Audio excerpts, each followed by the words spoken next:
everyone. Welcome to Dockside Gardening by Joe. Today I'm going to give a little overview of growing lilies here at the lake in North Florida. All of our Amberilla lilies, which are some of the old-fashioned, truly red Amberillas. As you'll see, some of them are really coming out this year. There's a long story to those. We inherited our first lilies from my husband's mother, who passed away several years ago. And she was really great at raising Amberilla lilies. So we're very blessed to have these lilies that remind us of her every day. I've got them all over the yard. And what I've learned is that the trick to growing Amberillas is about in February or early March, be sure and put bone meal around your lilies. Another thing that I've learned is you cannot plant any kind of lily really, but especially Amberillas, you cannot plant them too deep. When you plant them, most of the bulb needs to be showing. I learned that the hard way because I had some Amberillas that never bloomed. And unfortunately, that's what I found out, is that if you plant them too deep, they won't bloom. So now we're enjoying them. We have them all up and down our driveway. We have a very long driveway, as you can see. So it's quite a challenge to keep it weeded and put straw around the lilies and fertilize them. And all I really do every year is, like I said, in February, early March, I put a little bone meal around the base.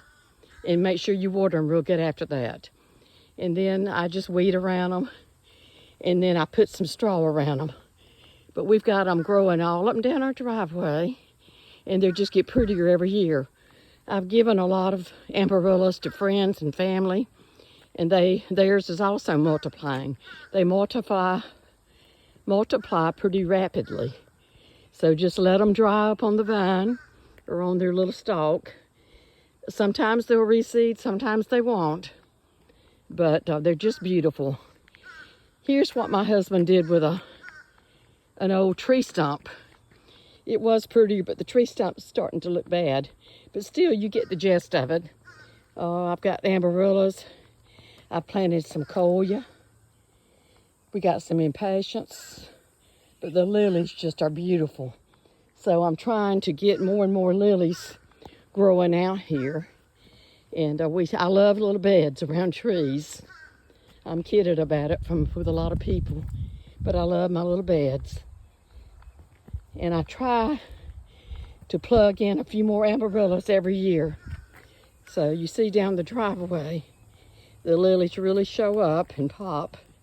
And then along the front of the house, I have lilies too. At our front entrance, we have these wheels. And our name is Hutchinson.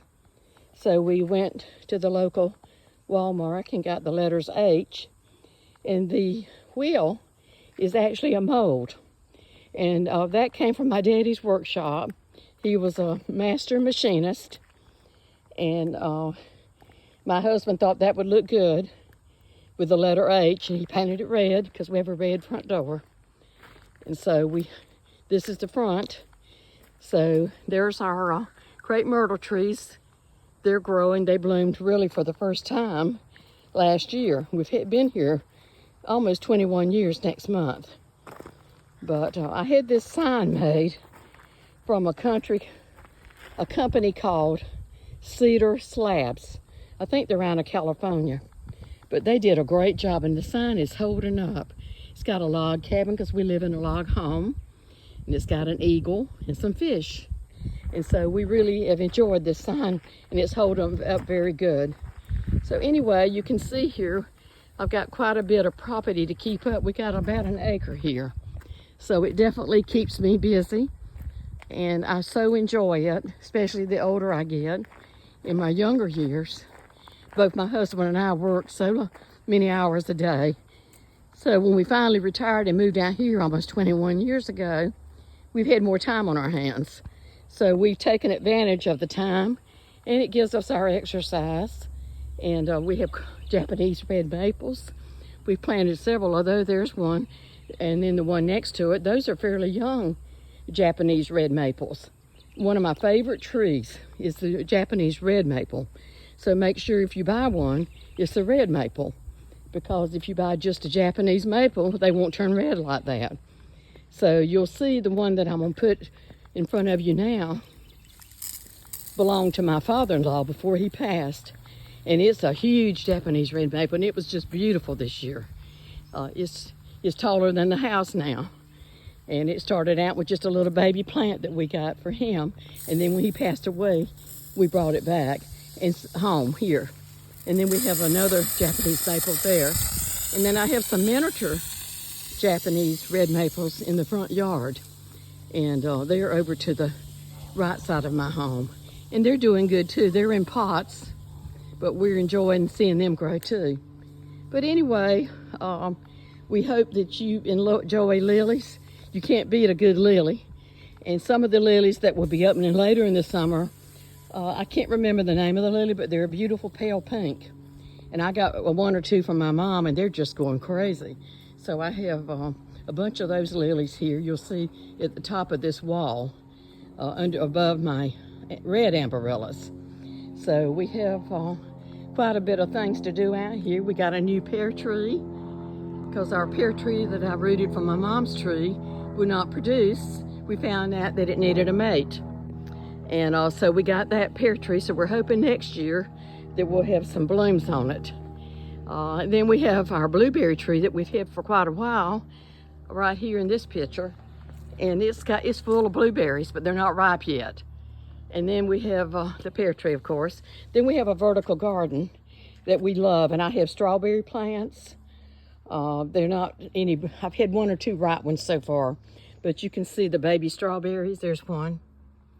And I come out here every day. I don't produce a lot they don't produce a lot, but I enjoy coming out and just picking maybe one a day. And they're just so enjoyable. Then my husband, we don't have really enough sun for a real garden, but we've got a lot of tomatoes on this one bush. Then we got another bush that's loaded with tomatoes. And then we have 2 cucumbers, and look at the blooms. We're gonna have quite a few cucumbers. You can see they're forming cucumbers already. So we're looking forward to having a few cucumbers. And my husband has pepper plants, another cucumber plant that's getting so many blooms, and a lot of pepper plants. And in the vertical garden, he has jalapenos. This is actually a green bell pepper that we planted here. Then he's got jalapeno plants, habanero, which is really hot. Then we have basil, 2 kinds of basil. We have oregano. We have this is rosemary, and we made spaghetti sauce last week. My husband just come out here and clipped and got us some fresh herbs, and they were delicious. See, here's a habanero. It's a smaller hot pepper. So he makes jam out of that and jelly for me to go on our toast. There's another strawberry. I'll be glad when it ripens. So I have all kind of things out here. There's a lemon tree. One year we had 50 lemons on it. We've got a terrible frost last year, so we haven't had lemons in a year, maybe next year. Over here, yesterday I planted some coleus. Costco had a big package of coleus for like $12 or $13. And I think it had 12 plants in it, nice plants, as you can see. So I planted them yesterday, so I hope they do well. This is a hollyhock that my friend Sharon gave me. I'm looking forward to it blooming this year. And we got romaine lettuce. We've already picked some of the lettuce. And I see it is coming back. They say if you'll cut it, it will come back and reproduce more. So we like our little vertical garden, or a small garden that we have out here. Here's some more lilies. This area here was really an eyesore about 4 years ago, but now we've turned it into, I've got a beautiful bed right here that's really taken off. And then I've got amaryllis growing everywhere, but look at my hydrangea, and they're all getting full of blooms. You can tell that that one's got a bloom, and we got more of them, so we're really excited about our hydrangea bed out here. Here's one that's got a beautiful blue and yellow bloom. Isn't that pretty? And then I have a white one that I bought last year, But you can see I have a little bit of everything out here. Keeps me busy. I try to get in at least 5,000 steps a day. My goal is to get to 10,000 steps a day. I don't know if I'll ever reach that or not, but I'll sure try to. But anyway, we enjoy the garden. Anything that blooms, we love. And it's just so much fun keeping up with it. This is a bed that I've got that looks sort of sparse. There's our cat, Salem. Say hello, Salem. She loves it down here. She follows me around the yard. Our agapanthus are slow to bloom this year, but I noticed today I've got several buds, so they're fixing to start blooming. There's one right there, and we've got those planted just about everywhere also. So in about another month, we'll have an Amberilla the Alfie, which is called a Rose of Sharon also, and then there's a kumquat tree that's never produced. So I don't know if we'll ever have kumquats on it or not. But anyway, I have a bed here. There's a windmill that my mother gifted to my husband for doing some work for her. He never takes money, but she tricked him and got him a nice little she got him a windmill. In fact, we have two of them, and we just love it. And every time we see the wind blowing it, we think of her. So anyway, we got a lot. We got a weeping willow tree out there that we rooted in a jar of water. And then there's our American flag. We love America. We know it's going through a tough time right now, but we always love America. And God bless America. Please subscribe to my channel, like and love it, so I can grow the audience and we can stay in touch with each other. I like to share my tips for gardening. I'm not an expert gardener, but I've learned over the years a few little tips. So anyway, I hope everyone has a wonderful Friday and a great weekend. You have a good one. Thank you.